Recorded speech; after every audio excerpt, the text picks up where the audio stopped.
3, 2, 1, and welcome back to Chasing the Racing, episode 27. And I'm joined by the lovely Dom the Bomb Herbertson. And may I just say, you have become a right diva. How come? What do you mean, how come? You hit the record button there and you put your finger up, you're like, right, wait on, sweetheart, I'm working here. It's just like, Dominic, no, we're working. Like, God, so anyway, across from me is the princess himself, is Chrissy Rouse. So we've got a pre-recording conversation coming up, which we've just recorded on Skype with Keith Farmer, 4 times British champion, and currently doesn't have a ride for next year. Currently jobless. And coming back from a real, bad injury from Knockhill this year. But we've got quite a long interview coming up with him, so we'll keep the intro short and sweet. But just before we get going, we've got our loyal sponsor, Incontango Training, leading risk, finance, and treasury consultancy, but more importantly, bike racing fans. And we've also got a new sponsor. Got a message on the old Twitter. So the company name is Postal Weight Construction Limited, and based over in Carlisle, family-run business. So it's Matt and his dad Graham. They've been working for over 30 years, cover all kinds of construction work around their area. Massive bike racing fans. They go to loads of BSB, MotoGP in Silverstone. MotoGP, Silverstone and Jerez every year, and they're going to the TT for the first time next year. So you'll have to introduce yourself, Dom. They also do as many track days as they can, and Matt's done a little bit of racing in CB 500. So I hope that's going well, and thanks very much for sponsoring the show. Really appreciate it. And like I said, big thanks to Incontango Training, our loyal sponsor as well. Oh, there we go then. So what you been up to, son? What you been up to? What's the recent crack? Well, so we've been banging these podcasts out quite regularly these last couple, so it's good. I've been looking at all the stats, and it's good to see we've been having loads of downloads, and obviously we've stuck the latest one on YouTube, so it's been out for 4 days. I think we're on about 580. Oh, there's a bit of background noise there. Oh, we have a back feed. We have a back feed. Now worse than backsplashes there. Really ruins the romance. We've had a good, I think it's like about 600 downloads. So for our first 4 days, happy with that. And just been busy at work. It was my birthday. We recorded the last podcast on my birthday. That's dedication, kids. That is dedication to the cause. Did a few. What did we do? Went out with my pals Friday. Went out for my girlfriend treated us to a lovely meal at the Baltic. Have you been to the Baltic in Newcastle? It's like that. No, I'm trying to think of the that hotel modern art thing. In, the Malmaison Hotel. I've abseiled off that. Have you? I wasn't skipping out on a bill. It was for charity. Right? I swear to me, like, abseiling off that with charity, charity. Oh, yeah, good. but no, I can't afford things like that. I cut trees for a living. It was like a fine dining thing. So yeah, that was lovely. And then just went out for a nice Sunday dinner with the family on Sunday. So yeah, not a great deal. Busy at work, but got a nice new watch there. I see. What's all this about? That was from a sponsor actually, MSG bike gear down in Stockton. But I was after a fitness watch, for like me running and that, and it was the Garmin Instinct I've decided to go for. So I've only been wearing it a couple of days, but I'm mega impressed so far. Waterproof. I was about to say, you live in Durham, son. You better be careful walking around or watch. You'll end up getting mugged. Good looking lad like you'll get mugged in a heartbeat. But other than that, just busy grafting, and like I say, really looking forward to Brand's final BSB this weekend. But what about your good self? Well, I've taken up golf. Golf? Shut up. I'm telling you. You're right? The least convincing golfer no, I've I'm ever telling met. you. Right here. Anyway, Sunday, walking up the ride there. In the Swedes, in the Tweeds, the lot. Anyway, I got myself to the 9th hole, and you'll never guess what I did, mind. Go on, guess what I did. Hole in one. I got a hole in... honestly, I'm telling you, got a hole in one on the 9th hole. In your sock? Oh, no. And anyway, so I walk over... proud as punch. And I go down to pick up the golf ball. Anyway, pick up the golf ball. What pops out? A genie. I'm telling you, a genie pops out. Right. So we've had the peacock. Oh no, I'm telling you, this one I'm telling you. Right. So anyway, this genie pops out, and he goes, "Yeah, not many people get a hole in one on the 9th hole, and for a reward, I'm going to grant you a wish." And I'm just sitting there thinking, wait, what does every man want in his life?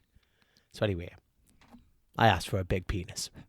You know what I mean? I said, look, mate, right, I want a big penis. You know what I mean? I want showing off material he can. Well, consider it done. Clicks his fingers, goes out down the hole, and anyway, pops his head back up and goes, right, it's going to take a couple of minutes to kick in. I'm like, all right, no bother. So anyway, I'm walking back down to the club, and I feel this itch in my pants. I'm going, whoa, what's going on here?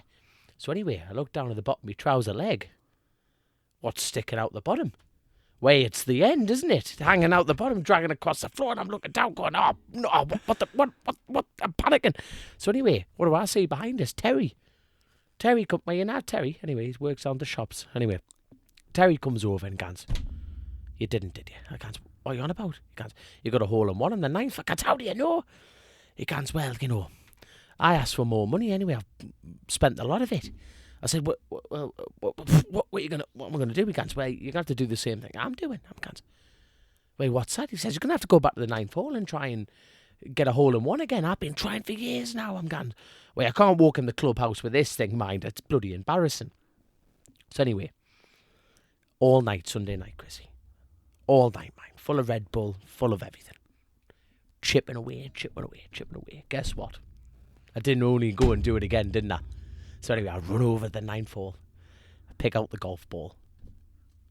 My mate pops out. The genie's back and he goes, oh, hey, hold on, son. Weren't you here last night asking for the extension? I goes, aye. I said, wait, look at it, man. What am I going to do? He goes, well, I can get, like, you know, well, what do you want? Well, you know, he goes, well, I can get rid of it. I goes, no. I want longer legs.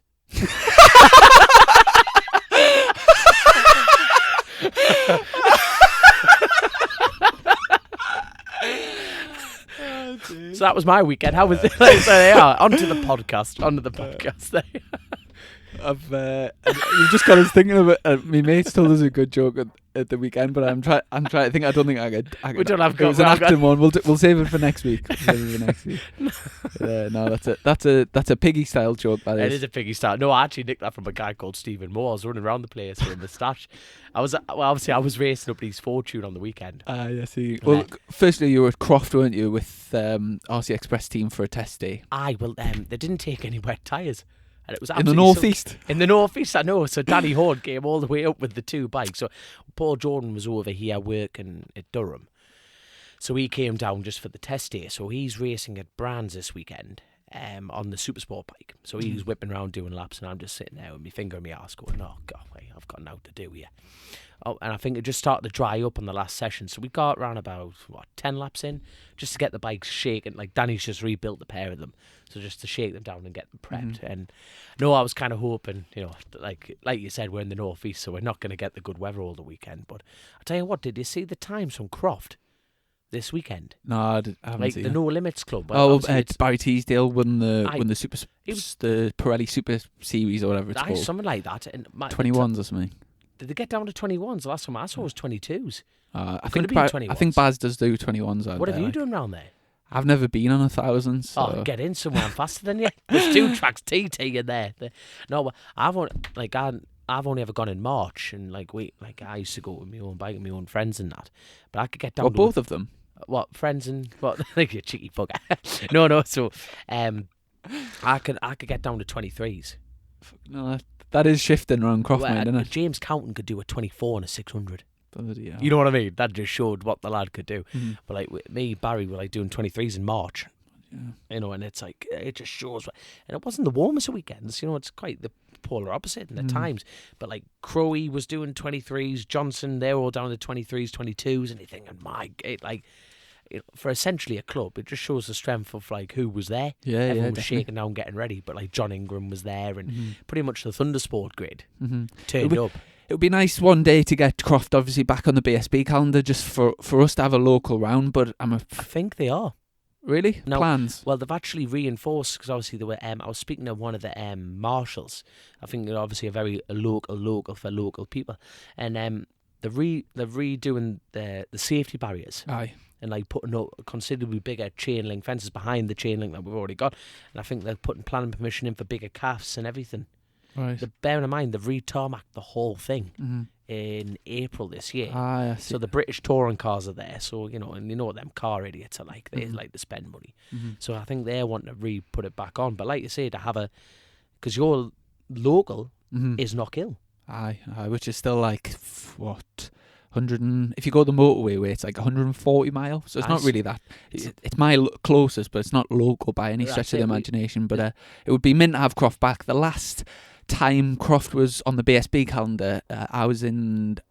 The last race I had there was in 2011. It was my first year in BSB on a GP125 bike, and I crashed 3 times. It was a disaster for me. I was off it more than I was on it that weekend. But yeah, that was the only chance I've sort of had to have Croft as a local. It's a cool, quirky track, and obviously, when we had Brogan on the podcast and we were talking about that last lap with honestly, John McGuinness, I Scott love Smart, that race. Alistair Seeley. I replay that back just for a smile on my face. aye. That is absolutely class race. And I think that last hairpin would, it would create some great racing, because you'd have a few Larry lunges at the end, and it would. It's all good. But anyway, mate, we're gonna have to crack on, because we've got this long interview coming on, and I know you're away to Stoke. Stoke on is it Stoke on Trent? Yeah, well, I've gone from Stoke up to Edinburgh now. I'm back on the way back down. So this is like I think this is the earliest podcast we've ever done. It's bloody refreshing. But I tell you what, I've got a couple of quick shout outs before you crack on. Obviously, Aidan Robertson, it's your birthday. Happy birthday. He's obviously. I wouldn't be anywhere without him, and a lot of riders can say the same. He's put a lot of broken things back together, the puzzle master himself. And obviously, racing up at the weekend, I was racing with a lad called Aaron Sadler, and he was absolutely flying. He's been doing Thundersports all year, and I found out that he won the pre-national Thundersport Championship, also the North East Championship, the 600 and 500. He gets round more than Davy Todd, that lad. I'm telling you, he's out and about. Have you seen Davy's new leathers, by the way, from Macau? I tell you what, they don't have stand out. They're looking good, like. And I tell you what, we'll have to talk about it on another show. But Davy Todd's had a fantastic year. Yeah, absolutely amazing. We'll get him back on. We'll have to get him back on, because obviously we had him at the beginning, and like, to reflect on what he's done, it would be a hell of a story. So hey, well, if you're listening, Davy, well done. But no, like I say, yeah. Absolutely awesome weekend. Aaron Sadler and a lad called Frith. I was on a bike that I've never sat on before. The bike was set up for a rather a girthier fellow than me. No, the bike was last ridden a couple of years ago at the Manx Grand Prix, and it was just not set up for me.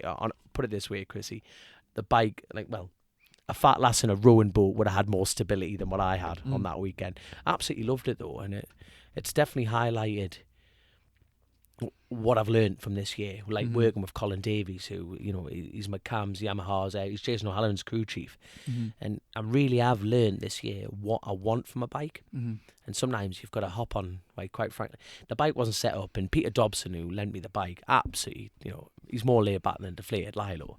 But I'm over the moon. He just lent me the bike, because we didn't have the tools to set it up or anything, and I just rode the absolute wheels off it. I got down to the same lap times as the winner in that, but I was absolutely on the ragged edge. I'm pushing the front, folding the front, trying to get on the power, losing the back, and it was just that for 10 laps around East Fortune in cold conditions. It was great, and the results weren't there, but I'm over the moon with how I rode. But people from the outside looking in going, "Oh, he did crap," but I feel dead proud of myself, to be fair. But obviously not as well as my mate Chicken Charlton and Aaron Sadler. But I seen Chicken did really well on the big bikes. And, obviously flying. You were out on the Triumph and also on the sidecar passenger. How was that? Absolutely loved it. A lad called Boris. There's a proper Scottish name for there, isn't it? We're all Russian, one or the other. So I was pulling in on the 600, mate, and jumping straight onto a sidecar. I was ripping my knee sliders off and jumping straight into a sidecar, which is mint. I absolutely love sidecar. It's just a different and the adrenaline rush you get off it. It's just you're skipping your head off the tarmac. And it's just mint. Absolutely mint, mate. But there we go then. I've actually got a good one now. You've reminded us about. Oh, go on then, commit. So a young lad comes home and he says to his dad, we've been doing a project at school, and I need to do some research on the difference between theory and reality. And he goes, "All right." The dad goes, "All right, son. Well, I tell you what. Go and ask your mother if she would sleep with the plumber for £1 million." So the little son, he's only 6. He goes off and he asks his mother, and he comes back and he says, "Aye, Dad. She said she would sleep with the plumber for £1 million." He goes, "Aye, okay. Go and ask your sister if she would sleep with the plumber for £1 million." So he goes off, and 5 minutes later he comes back and he goes, "Hi, Dad. My sister said she would sleep with a plumber as well for £1,000,000." And so the dad says to him, "Well, there you have it, son." He says, "In theory, we're sat here on £2,000,000. In reality, we've got absolute shit all, and we're living with a couple of slags."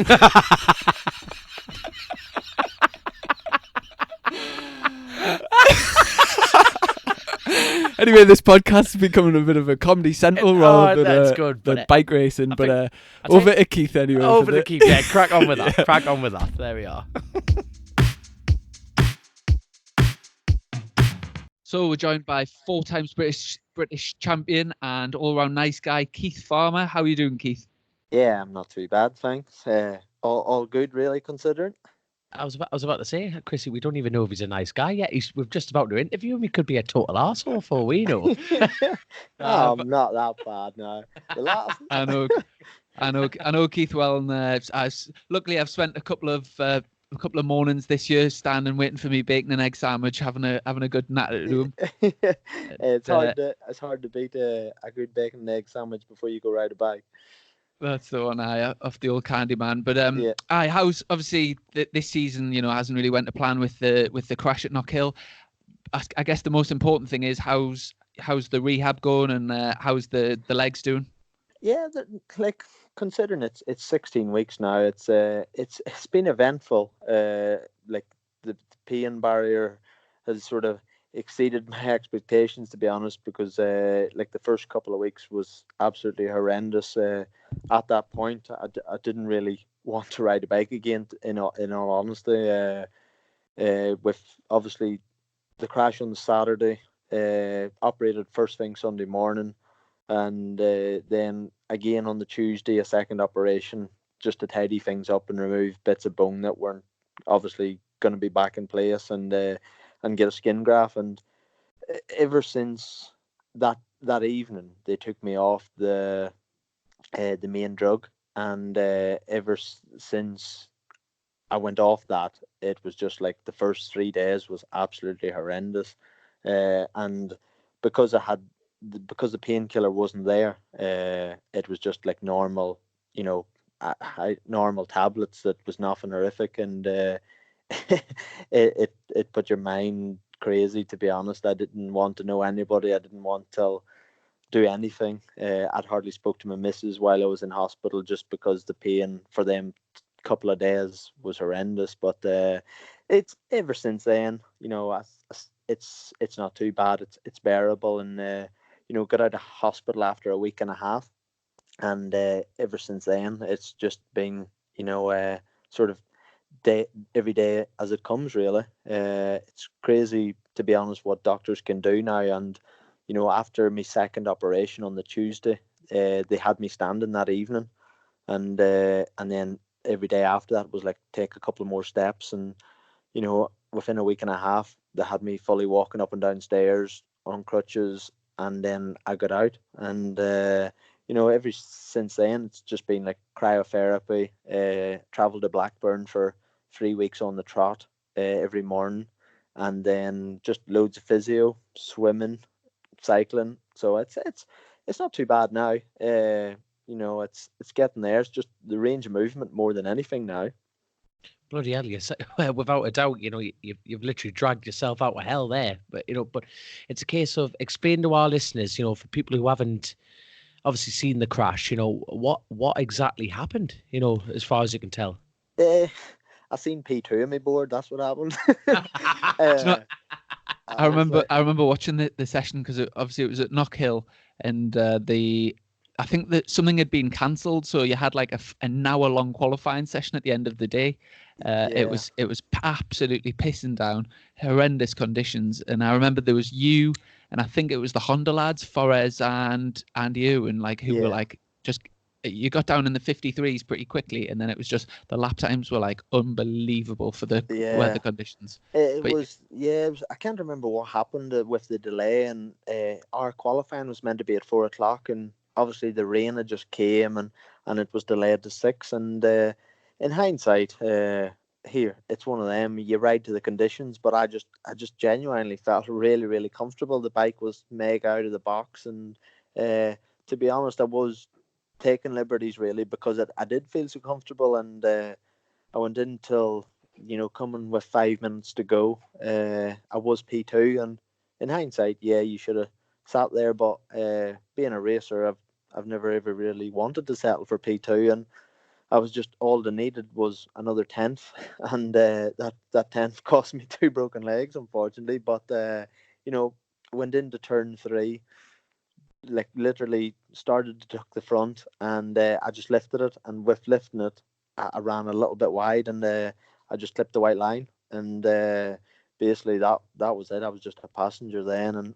9 times out of 10, out of the big crashes I've had, the bikes never collected me, and unfortunately this time the rear wheel just happened to land across both my legs, and one, my left leg was a compound fracture, which obviously came out through, and then my other one, my right tibia and fibula, was both of them were broken two separate places. So yeah, it was no half measures really. To be honest, it was a bit of a scary time because I've never had such an injury like that in all my career. I've broke a bone here and there, but to actually be screaming with the pain was just horrific, to be honest. Then obviously got put to the medical centre and then shipped straight till Edinburgh Hospital, which I'm very lucky because the surgeon that was in there the next morning, Sunday morning, was a special, like he specialised on legs and stuff like that. So I was just lucky that it just right time, right place sort of thing. Not that you want to say that for two broken legs, but in the grand scheme of things, I was very lucky. It was a bit of a cursed corner as well that weekend for you for the Tyco BMW team, because if I remember rightly, Chrissy and Dom did pretty much exactly the same crash in the dry the next day and broke one of his legs as well. Yeah, he broke. I can't remember which leg he broke now. It was he broke the fibia in one of his legs, and in race two, and it was so weird that he even said himself, it was such a minor crash because he had lost the front, but just the way whatever he got collected with the bike, and unfortunately, he ended up with a broken leg. And two broken legs in the one team at the same corner in one track is just ridiculous, isn't it? Yeah. But before Knockhill, you stepped up to the elite class after winning the Superstock Championship. How do you sort of see the beginning of your season? Were you sort of happy with how you adapted to the new bike? And what are your thoughts on the sort of the first few rounds of the season? Yeah, like after winning the Superstock, I was super excited with the Tyco BMW, the new BMW RR coming out, and I was proper excited for it, and probably put more effort in than I've ever done, and took a back step of work and everything, and went completely self-employed, put myself on the line till right, this is a make or break year, and to start the year, the bikes came late. We got to ride a stock bike one or two times, and then they sort of got a half super bike built, and Christian, did we shared it, I think, for a day, and then this was at a cold Kyrgyzstan in Northern Ireland, so it wasn't absolutely ideal testing, winter season testing, but we got out on the bike was really, I felt really good with the bike straight away, because it was so much better than the old BMW. But the first time I rid my own actual bike was at the very first round. So everything was like, no matter how similar the bikes are, they're always not the same, if that makes sense. Yeah. And to go into brands, never ridden my own bike, and basically, in a sense, told if you crash, well, that could be the end of your round because we have no spare parts. So it was a bit of on tender hooks, and just trying to like build it up slowly, but at the same time, you're in the elite class. It's your opportunity to shine, and I obviously wanted to go out and impress, but at the same time, you don't want to be lying upside down the gravel trap. And we come out of the first round, it wasn't so good, but after that, it got better, to be fair, and we were consistently inside the top 10. And I think after round 3 or round 4, like I was top BMW, 7th in the championship at the time, and every single round I was building, considering that it was still a complete super stock bike, bar the electronics obviously from the Motec, etc. And it was like I had standard swinging arm, standard engine, just everything bar brakes and suspension was basically stock. So for how quickly, I think, well, for how little time we had on the bike, and for how well I was doing, I think in myself I've done pretty decent, to be fair, because especially at Donington, we had really, really good pace and free practice too. And I was, for the last, I think, 7 laps, I just went P1 and just kept getting quicker every single lap. And probably it was the worst thing to happen to me at the same time, because went out in FP3 feeling I need to do the same again, and I ended up going out not that long into the session and absolutely destroyed a bike down Craner. But and it just, from there, it knocked me back for the weekend, and then we went into Knockhill and obviously had that crash. But we've had a couple of six positions this year, and for the amount of time I've had on it, I think You did well. I done myself all right, to be fair. Sure. And I know you mentioned about it was like pretty much a super stock bike. I was actually speaking to one of my friends, Ali Roland Rouse, and he was basically telling us the technical side of the upgrades to the new BMW, and he was Yeah. saying how the super bike is actually, once they get the road bikes, they actually have to take the parts off to do with the cam timing, the shift cams, Yeah, the shift cam, yeah. Because and that's he was saying, so it's basically, so they get the bike with all this like trick stuff on, and they have to take it off to turn it into a super bike, which yeah, sounds so counterintuitive, but it is yeah. the rules.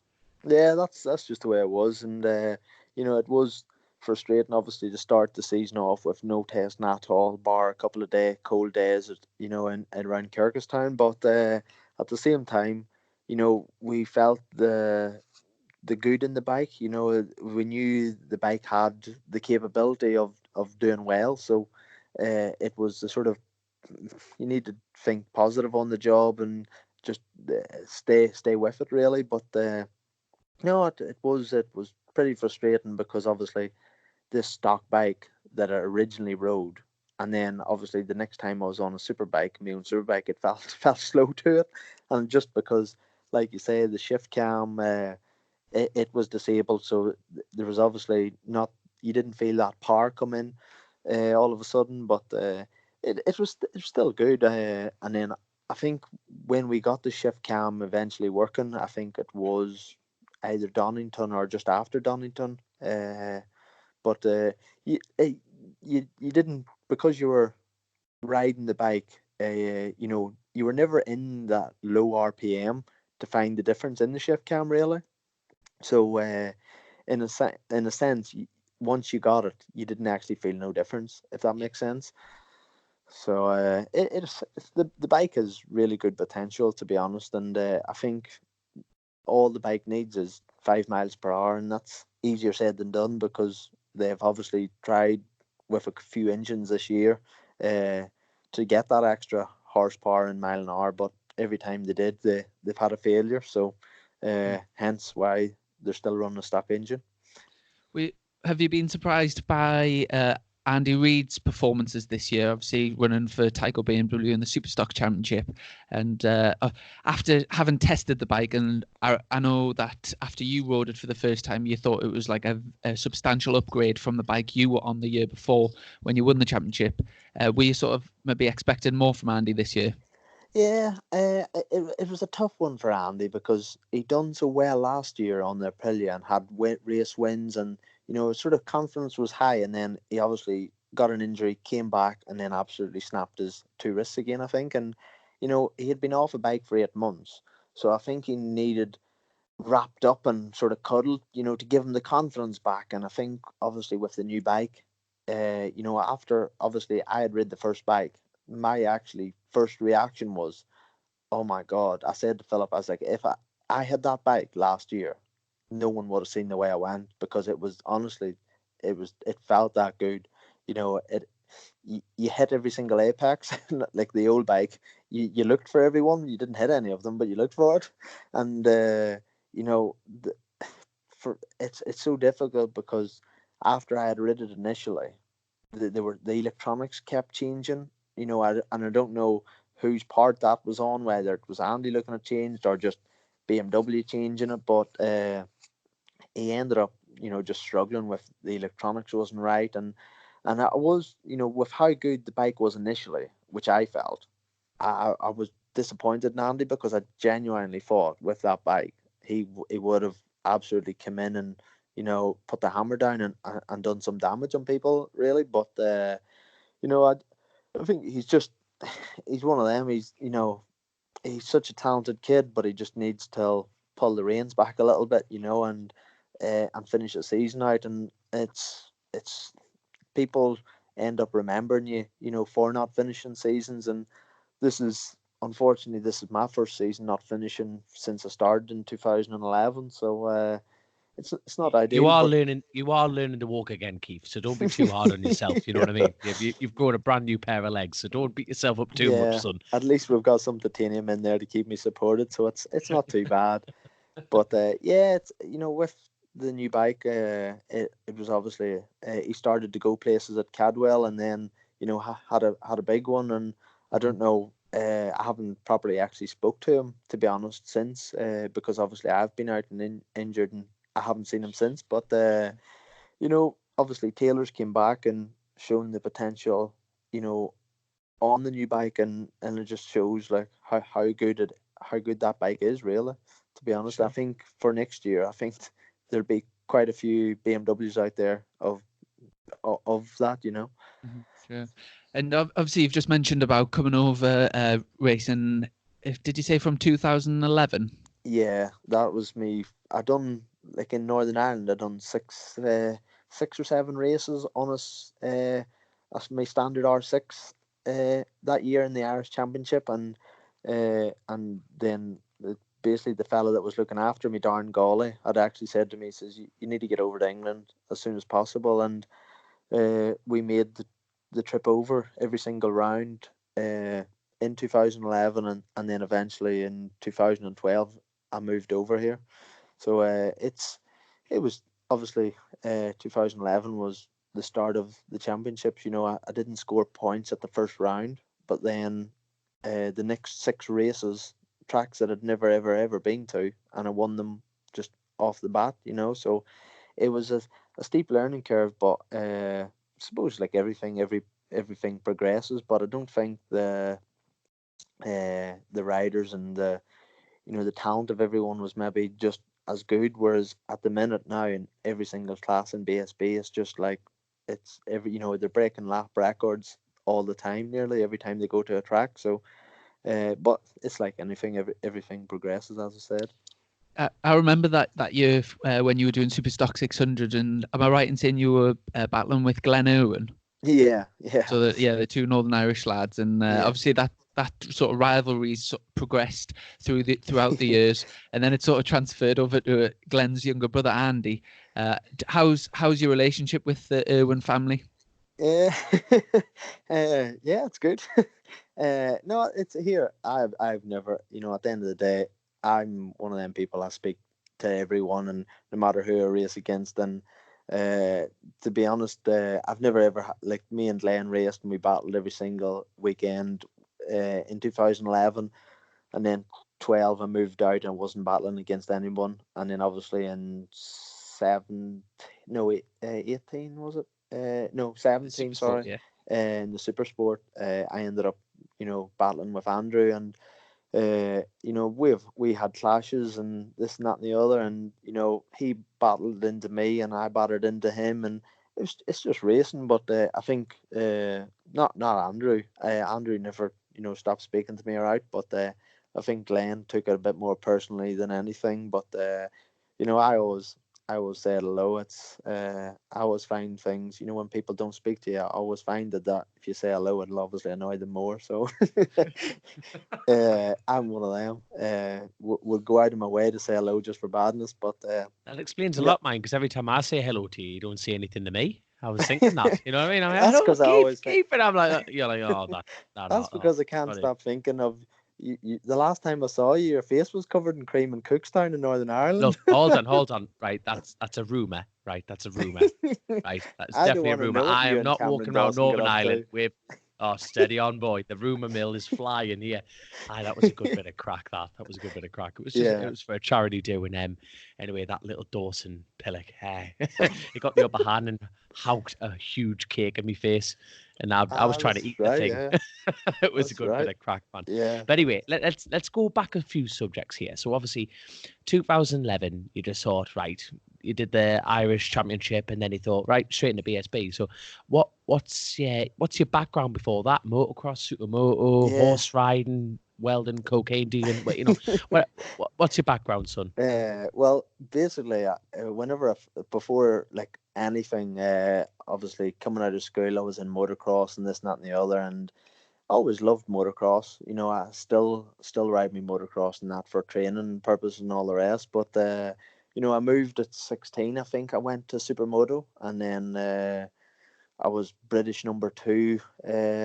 Always top five in the British for a number of years, and then won several Irish championships and several Winter Series Irish championships, and in the supermoto.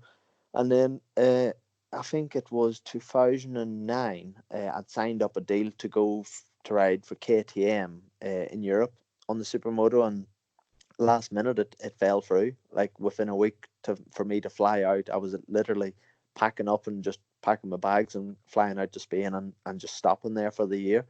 And the fella that was organised the whole thing through KTM, etc., ended up, he had an issue at home, and he had to move house, etc. And that was that. I just well, that'll do then. I'll just pack it in, because supermoto in Northern Ireland was just starting to die, and even the British supermoto was starting to die, and I just that was enough for me. I was just like, I'll just go back to my motocross and have a bit of fun. And next That thing, must have been hold on. You make it sound like you've just, like a dirty dish there. That would have been devastating at the time, surely.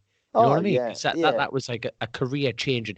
Like the mad thing is, you said this around about 10 minutes ago, but you're still full time work. You're full time, British title holder. What the hell are yeah. you doing working? I honestly, Yeah, like, unless you work like it's Chrissy here, he's a part timer. He keeps telling everyone he's a bloody teacher. You know what I mean? But what do you do for a living?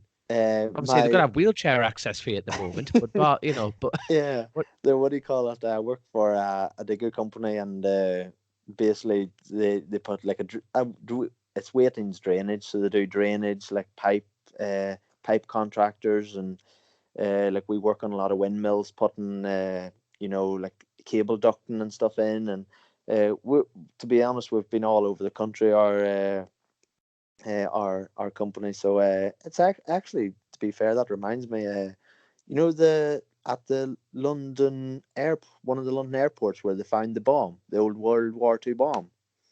No, Did they blame no, you because you're Northern Irish? no. Well, it was actually our company that just like brought that bomb up. Oh, Uh, you o- o- see, they are the connections kicking in here. uh, What's good? so I told them where it was. You see, Good lad. Yeah. But but although you might not, obviously would like to go full time with the racing and not have to do that. I suppose one beauty of the thing that with your work is obviously the location of where you're based over. You're not too far from God's country over there, really, are you? no, I'm not too bad. It's obviously based in Penrith, and it's handy. Obviously, you know, racing obviously don't always last a lifetime, and it's something that with 4 British championships, I genuinely thought that I would be making a living out of it by now. And I've literally, with what I've been through over this last 16 weeks, through my legs, and what I've put my family through, and it's obviously, I've put it, as I said earlier, I put everything into it, and put my job on the line, and I've went self-employed with getting no wages from a team, no wages from my boss because I'm self-employed, obviously, and sat at home for 14 hours, well, 16 weeks, sorry, with no wage. It wakens you up, and I've literally came to the decision that if I don't get a wage out of racing, that I'm literally done with it. And not that I want to completely just walk away, but I can't keep firing myself. Training every morning before work, then start work at 7 o'clock, then come home, then train, then come back and see the family, and then shower in bed. With what I've been through and putting my body through, I've just realised that my body has extremely needed a break. Uh, but it's one of them. I just take everything as it comes, and if it happens for a reason. And here, if well, I'll always keep thinking positive, and my glasses always half full. So it's there's nothing on the table as yet for next year, but we're You're still joking. thinking positive on the job. Hold on. There's nothing on the table for you. No, I basically Hold on, Paul Bird lives in bloody Cumbria. Go knock on his, move the chickens out the way and go knock on his door. don't worry, he was the first one who knocked on. You, I think with your titanium legs and go kick some ass. That's what you need to start doing. You know what I mean? yeah. How on earth have you not got a job offer? Here's me Honestly, whinging. I'm not secured for next year. Never. You're 4 times British championship. My God. yeah. I think racing. A lot of people don't understand the way racing works now, and I think you've opened up a few. I tell you what, there'll be people listening to this with their jaws on the floor. And yeah, 'cause I'm it still is. picking mine up here because that is actually a shock, mate. Like I say, I've only met you once, and you generally are like a really lovely lad. But you just assume, don't you? You just assume that Yeah, you're sorted because obviously that's your sheer ability and skill on a motorcycle. yeah. It doesn't seem to really pay any dividend really to have talent these days. I think it's more down to, like, in a sense, riders bringing money. And unfortunately, I don't have a big sponsor that brings 100 grand or 150 grand to the team. So when it relies on that, unfortunately, because I obviously looking money out of the job, well, there's not too many teams looking me because of that, and We, that's just the unfortunate thing we're racing now. Well, motorsport in general, not just motorbikes. we had Peter Hickman on the podcast not last week, the week before, and Yeah. we're sort of discussing back in, I think it was 2013. He was at a sort of crossroads at his career, and basically he just finished 11th in the British Superbike Championship, and he didn't have a ride sorted for the following year, and then that's when he took because he wanted to continue racing and making a living out of it. That's when he decided to go road racing, and then obviously from there the rest history. Is that something that you've ever considered? It's something, because one of my cousins, Mark Farmer, was killed at the Isle of Man back in '93, I think it was, and I've never really had the interest in it, and it's something that that me and my dad Dad always said to me from the start that if you start bike racing on the roads, I don't, not to say that he'll just walk away from me, but he'll not support me in a sense, and not try to help me out in any single way with it, because he knows what obviously can happen, because he used to work alongside me cousin Mark, so that's No, uh that's really no, honestly that's 100% respectable. That because yeah. you made a decision from there, and people will respect that. Like I respect Yeah, that, and it's that's it's one of brilliant, mate.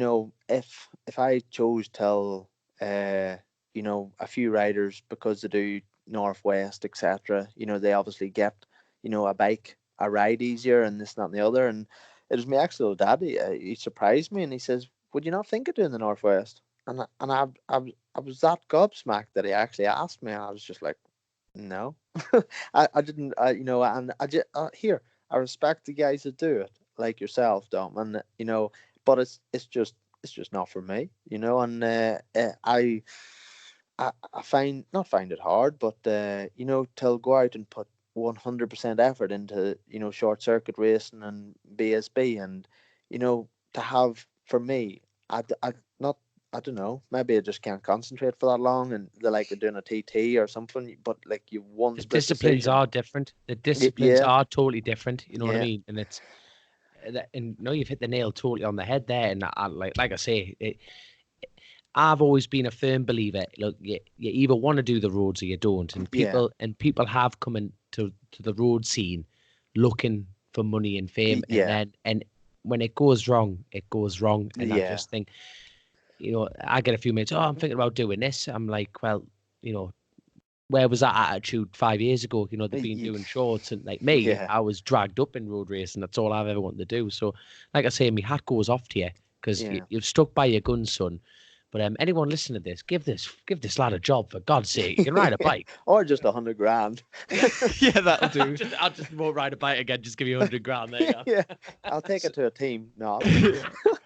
So, Keith, obviously, we've covered the sort of Superstock 600 days, and then obviously won that championship and straight up to Superstock 1000. Was that the sort of time that Paul Bird stepped in to Yeah. help you out?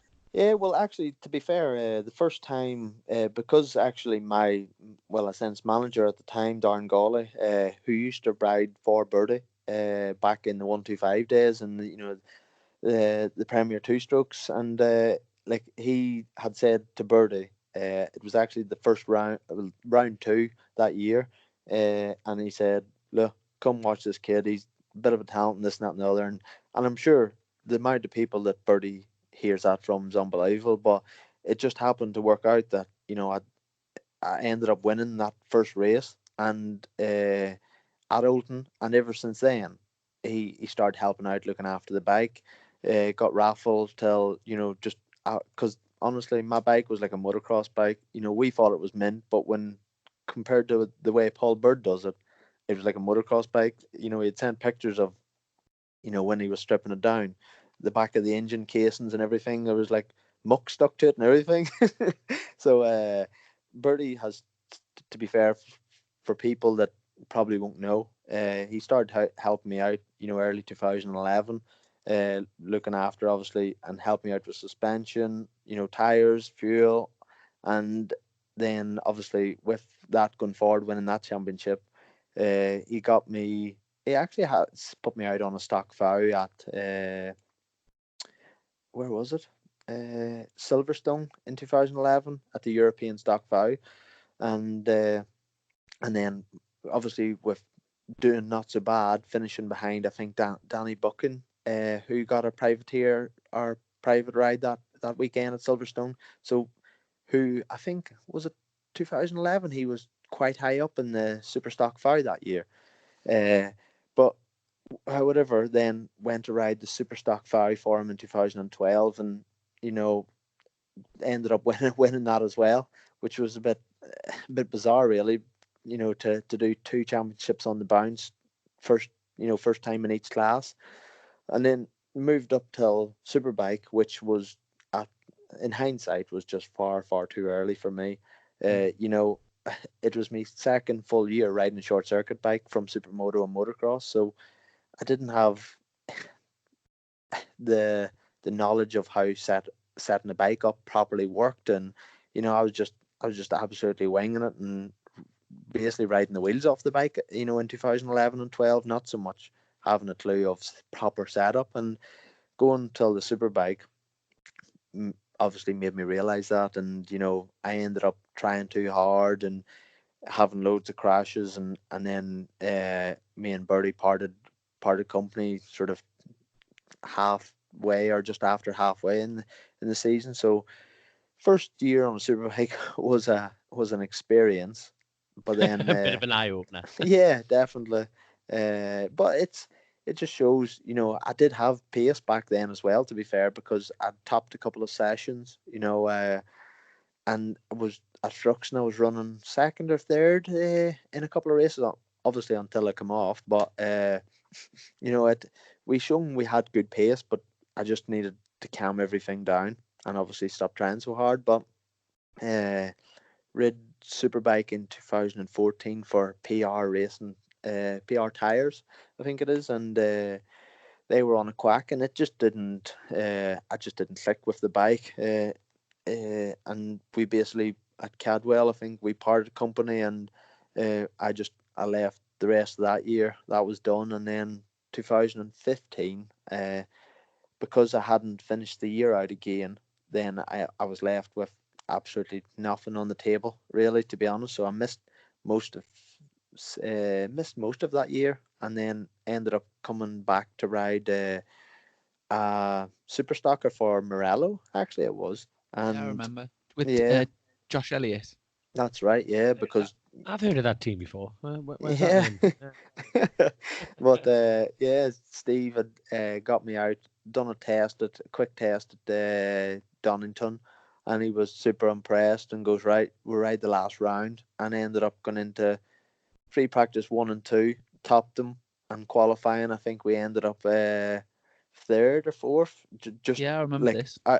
just in front of Josh, who had obviously just been put number one. He'd just won the championship that year, and to walk into the team, never rid the bike all year, and out qualify the champion was it was quite funny, to be fair. But then in the race, because I hadn't rid a bike all year, my arms after 6 laps just went completely solid, and I brought it home in sixth, I think, but I just got savage arm pump and couldn't ride. But yeah, Here's a question for you. Obviously, you mentioned about riding for Birdie in superbikes, and also the fact you've ridden for Tyco.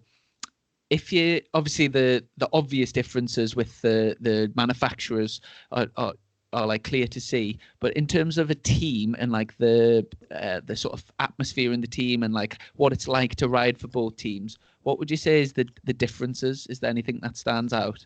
uh, like the Tyco team is a lot of image, and not to say that they do a bad job or out like that, but it's so of how it looks. Everything has to be right, and it all has to be the job. Whereas, not to say Birdie doesn't look well, because it obviously does, but Birdie goes out 110% to win, and he's obviously, he's he's doing the job. And I know the Ducatis are like, the bike to be on this year, but he spends the money, and I absolutely give him praise for that, because no matter what, whether it's mechanics, everyone's treated the same, and if they're not doing their job right, he pulls them up, and I respect him for that, because with the amount of years he's been doing it, he just has that absolute drive to win, and no matter what it takes, it costs,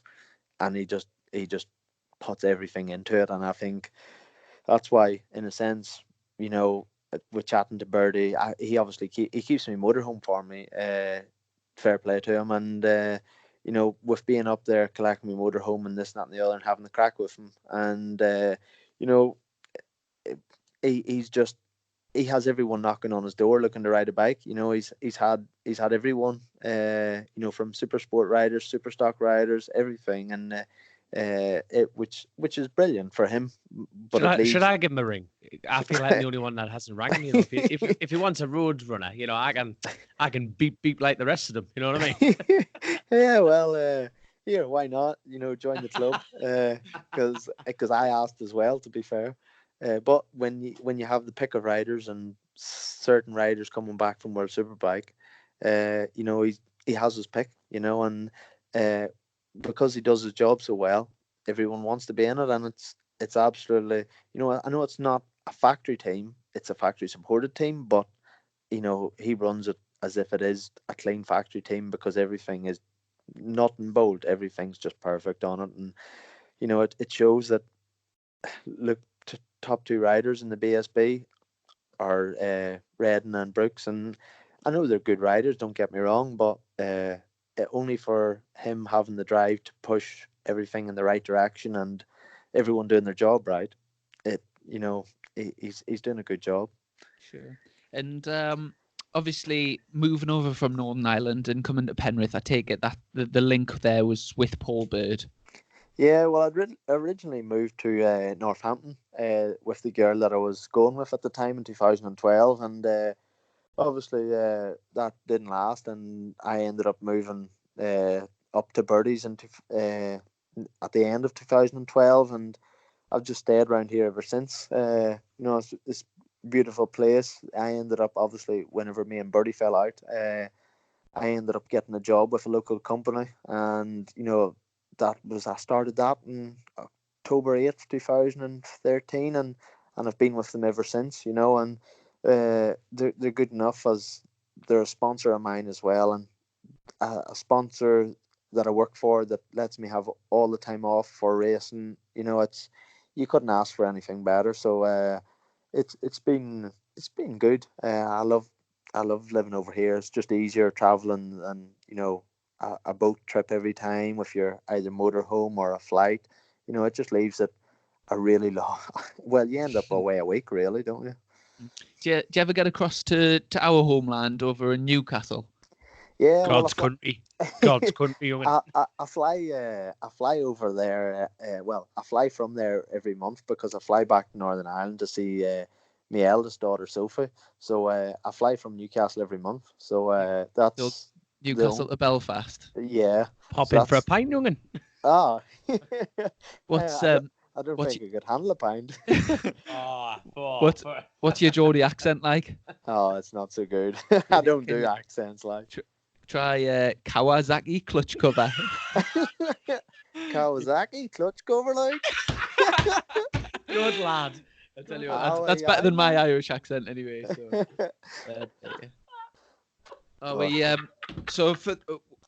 What does the rest of the year look like? Obviously, will you be down at Brands Hatch at the weekend? I was going to be honest, but because obviously bills needing paying, my missus is back to work, so she's working this weekend. So unfortunately, not unfortunately, but I'm on daddy duties all weekend. So I'll be glued to TSL and the TV, keeping an eye on everything. But no, it's just literally back.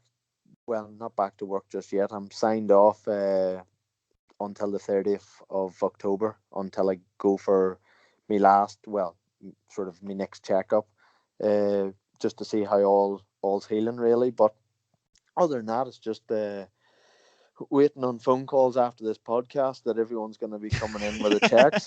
You're going to have to hire a receptionist, son. They're going to be flooding in. I hope so. But other than that, I've all been easy really. I've been out in my super motorbike today for the first time riding a bike. So it down at Three Sisters, Wigan. So old six tits there. I like that track even better now. I bet you do. Just you'll be going round totally relaxed, just thinking of big ass titties. Just six of them.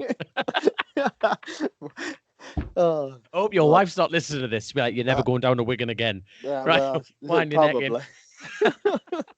That's me not allowed out of the house again. That's it. Good man. Good yeah. Man. How has it been back on a bike? Obviously, it's been a while, hasn't it? Yeah, like obviously, I just wanted to have a little spin out, and it's obviously on the super motorbike. It's something that originally, I've started out and known for so many years, and it was a bit weird at first, but only done a couple of sessions because the way you hold your leg out on a super motorbike, especially when I was going around right-handers, my inside right leg was just it weren't great. So I ended up just leaving me foot on the foot peg and just holding my knee out like road style. So it ended up being a little bit easier riding it like a road bike, to be fair. So it was good. It was good. It's always good riding Three Sisters, isn't it? You're a dirty man, Keith. You're a dirty man. I didn't say nothing. Your little giggle made it everything there. Hey, we all dream, don't we? We all. And Keith, obviously, the sort of silly season at BSB, obviously everyone moving around and stuff. Do you know any sort of anything that's not been released, but any sort of gossip of where people are going to be? I think there's possibly two brothers on a Honda. Yes, I think there's a possibly my teammate from this year is possibly on a Bill-based bike. Yes, I've also heard that.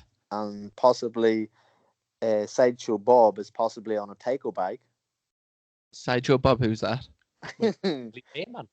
Who? Oh. Assuming. Hair. I'm trying to think hair. Sideshow Bob. I'm trying to think hair. Big feet What? and hair. Are you talking about Bradley Ray? Possibly. Oh, the drama. The drama. Everyone just switch off. We're just going to have a go at this. And what else have I heard? I love a rumor.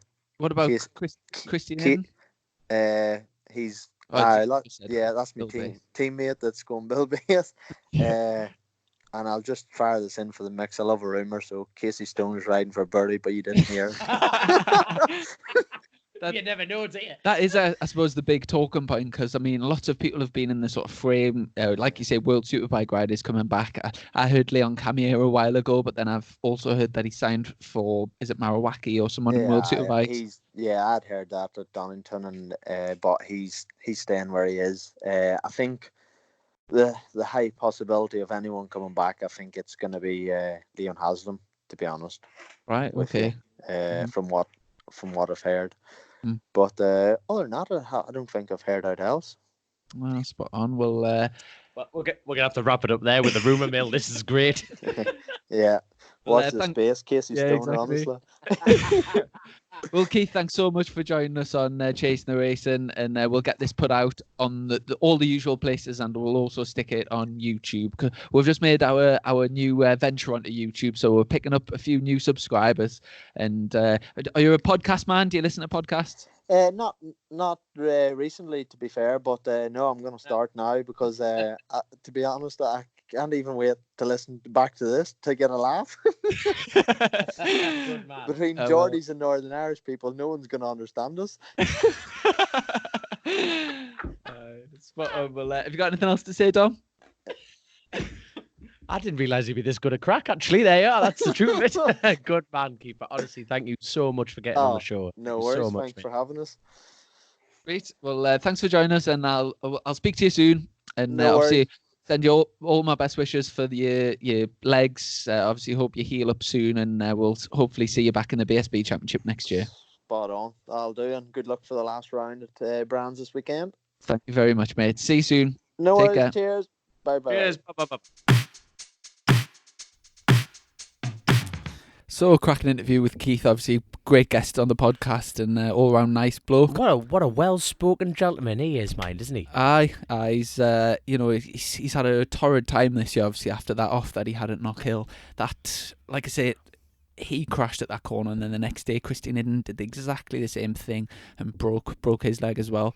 But Christian managed to get back on the bike for the next round, where Keith's injuries were obviously much much worse. I think that he said the bone was sticking out of his leg, and Compound, gotta love it. but the mad thing, I tell you what, it's like, obviously you've listened to it and you're still listening, and you better still be listening. But no, it's definitely highlighted something to me. You know, the lad's won 4 British Championships, and he's still currently jobless, and he's not getting paid to race bikes. And you think, what's happening to the sport? You know, the lad can win championships. He's proven that, and it's definitely an eye opener. Like, absolutely, definitely an eye opener. But like you said in the podcast, it would be good to see him down at Brands, which is where you're going next, aren't you? yeah. So actually heading off first thing in the morning. So I'll be. First thing. I was wondering why I wanted to do this tonight. There we are. That explains it. Be getting up nice and early, and before every round, I go over to a place called Activate Physiotherapy. It's called. It's over like Tynemouth way, and basically I get my shoulder like really tightly taped up, just with an injury I'm carrying. So just for some support. The physio that tapes it up comes from a rugby background, and obviously they're used to like serious injuries. So yeah, I head over. I'm booked in there for like quarter to 7. Get my shoulder taped up. Come back, get the motorhome pack, take down the studio, and pack all my leathers, boots, gloves, honestly, helmet. the neighbours think we're just shooting gay porn in a motorhome. We're like a budget Max and Padgy. Max and Padgy, that's the one. That's our new names. But so yeah, get packed up, get away on the road. Obviously, it's quite a journey for us, so it's like maybe take about 6 hours in this, and then get myself set up there. And hopefully, if I have some time when I get there, I might even get the podcast out there. And yeah, mega looking forward to the weekend. Obviously, coming off the back of a race win last time out. Yeah, buddy. after a real shit start to the season, I'm up to 5th in the championship, which after, I think I've missed something like seven races. So after that start to the season, to still have a chance to get 4th is reasonably okay. So obviously we'll try to consolidate that, and if I can, get a podium, and obviously I'll be aiming for a race win. No. When you get race wins, when you get podium. Chrissy, I hope so. this is, son, you've done it now. Time to get some more, young'un. That's the one. So yeah, obviously I'll be doing all I can to to finish the season with a good result, and really looking forward to tying up what's been a good season. Good man. And I kind of believe the year's flown over the way it has. So yeah, I'll really enjoy the last meeting. Hopefully, go out with a good result, and then I'm booked in for surgery. 29th of October. Is that the reduction? I've seen Emily crying a few times coming out the motorhome here. It is a reduction, isn't it? It's got to be. Do you know what, mate? It's I've been back to the 9th hole, and I've been trying to get that hole on, but I just kind of I'm going to have to resort to surgery, I'm afraid. But surgery on my shoulder, so I go under the knife October the 29th. So I've got about. I hope you come out with a boob job. Yeah, honestly, it'll be mint. I don't think the podcast will get done. I'll be like, let's have a look at them. Look at them puppies. Look at that. Hey. So I've got a week between brands and surgeries to sort of get a few things tied up, and then But we'll have to get my aim this weekend. One of my aims is to get some guests lined up for the podcast. So while I'm still in the paddock. Now that the dreaded winter's coming, it shouldn't be a bother. That's the one. Yeah. We'll have to get some good guests in there. Also, if anyone listening or watching on YouTube, if there's anyone out there in the sort of bike racing fraternity that you would like to get onto the podcast, please drop us a message, and we can then do the legwork trying to get people on. We need to get a competition going soon. We haven't done one of them for a while. Aye. We're going to have to do something. Well, I tell you what, these lovely hoodies, right, is ttcases.com, is .com, it is .com, TT Cases. They're going to set up a shop for us, aren't they? Yes, that's the plan. Coming very soon. So obviously for merchandise. Now, obviously, they're good friends of ours, and all the money actually comes back into the podcast. They're currently selling me hats, and it's the same way. Mm-hmm. They're not taking any money from it. It all goes back into my own racing. So please give them a visit on ttcases.com. And we'll get, like I say, we'll just actually need to get the pictures for the clothing, and we'll get that out on the website. But that's coming soon, so you'll be able to order your clothing. And once again, obviously, massive thanks to our sponsors for the show. In Contango Training. That's the one. I'm trying to pronounce that, honestly. I'm trying to pronounce that properly. And also, we've got Postlewaite Construction Limited. There we are, good man. Big thanks to Matt Postlewaite for getting in touch, and really generous to support the podcast.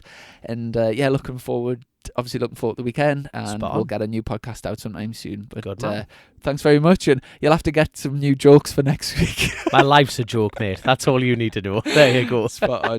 Okie doke. Well, ciao. Ciao.